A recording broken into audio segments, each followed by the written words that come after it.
Good afternoon, I'm Aliyah Bryant with the Midday News. A special welcome to our viewers on YouTube, TVJ International in the Cayman Islands, and online at onespotmedia.com. Here's what we have in the bulletin. Noel Maitland sentencing now underway. Veteran policeman charged with rape. And later in sports, future stagings of champs to be impacted by impending renovation work. Thank you for joining us. Now the details.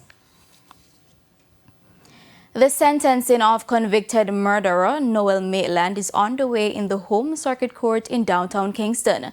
Maitland was found guilty on January 22 for the 2022 murder of his girlfriend, social media influencer Donnelly Donaldson. He was also found guilty of the unlawful burial of a corpse. Donnelly was reported missing on July 13, 2022. Prosecutors had alleged that she was killed inside Maitland's apartment and her body later dumped. Donnelly's body was never found. A total of 36 witnesses testified during the high-profile trial.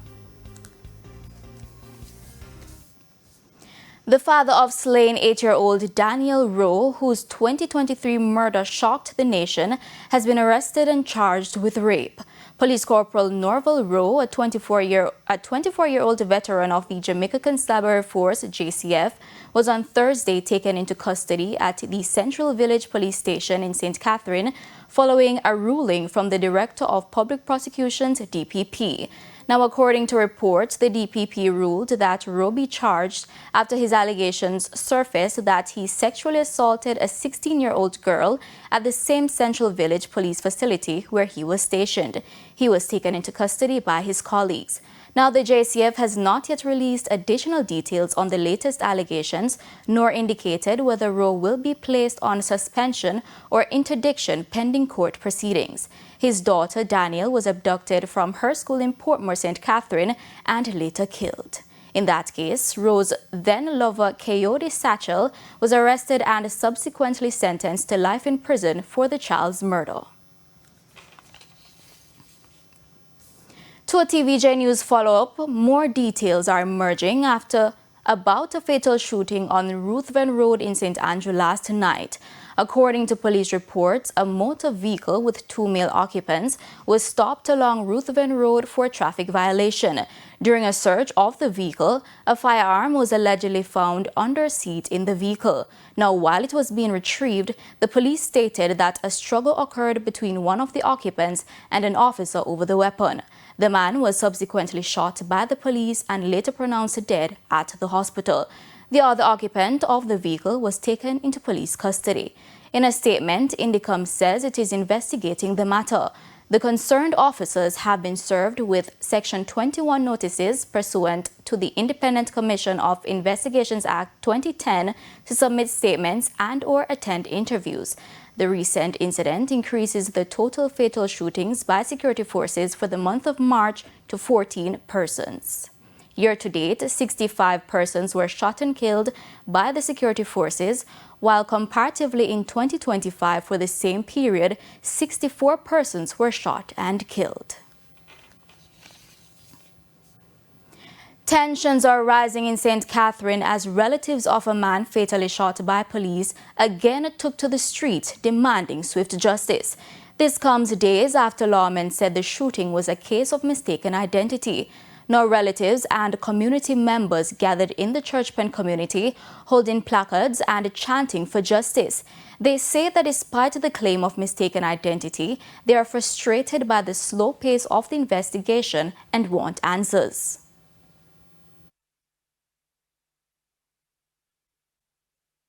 Then kill Amani a kid.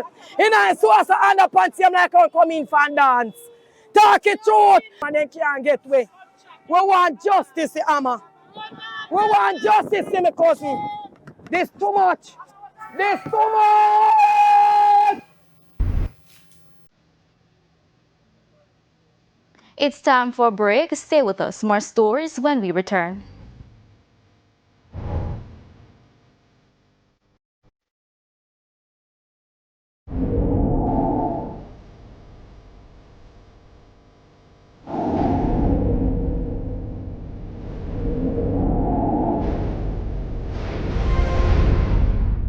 Welcome back to the Midday News. Economist Dr. Christopher Stokes says opposition spokesman on finance Julian Robinson presented a strong argument during his contribution to the recent budget debate. During his budget presentation in Parliament, Robinson outlined the opposition's perspective on the country's economic direction, including proposals aimed at easing the financial burden on Jamaicans. Dr. Stokes says Robinson's stance against the introduction of new taxes stood out as a significant element of his budget presentation. Mr. Robinson has not bought into that and has instead taken another interesting argument, which is no new taxes, but we will collect more taxes from the people who ought to already be paying taxes, which is an important distinction in terms and philosophy. But at the end of the day, it means that more money is coming out of me and going to the government, which from an economic perspective essentially has this very similar effect on economic activity. Mr. Robinson also raised concerns about the proposed digital service tax, questioning whether it could affect online shopping, warning it could spark a frenzy in Jamaica, particularly among shoppers on popular platforms like Shein and Temu. Dr. Stokes, however, shared his perspective on the issue. Free country, free markets, open economies. In an open economy, wherever you can get the good cheaper, then you buy it. But we are now faced clearly before us, and this is just another example, that if you do that, your neighbor, your local business person,